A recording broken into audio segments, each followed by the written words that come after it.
আমাদের খেয়াল রাখতে হবে আল্লাহ সুবহানাহু ওয়া তাআলা হচ্ছে ন্যায় বিচারক, উনি আনজাস্ট করেন না, ঠিক আছে? উনি হচ্ছে ন্যায় বিচারক। তাহলে উনি যে ন্যায় বিচারক এটা আমরা মাথায় রাখলাম।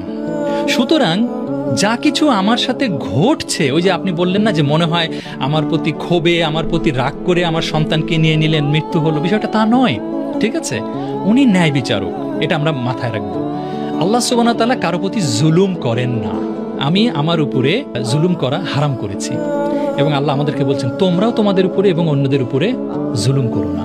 আল্লাহ সুবহানাহু ওয়া তাআলা আরো বলছেন যে তিনি মানে যাররা পরিমাণ জুলুমও কারো প্রতি করেন না, বরং ওই আয়াতে আল্লাহ বলছেন বরং যে ভালো কাজ করে তার রিওয়ার্ড আমি দ্বিগুণ করে দিই, ঠিক আছে? আচ্ছা, তাহলে আমরা মনে রাখলাম যে আল্লাহ সুবহানাহু ওয়া তাআলা জুলুম করেন না, এটা আমাদের সর্বক্ষণ আমরা মনে রাখবো। তাহলে যা ঘটনাই আমার সাথে ঘটছে, এটা আল্লাহ সুবহানাহু ওয়া তাআলা আমার প্রতি জুলুম করছেন না।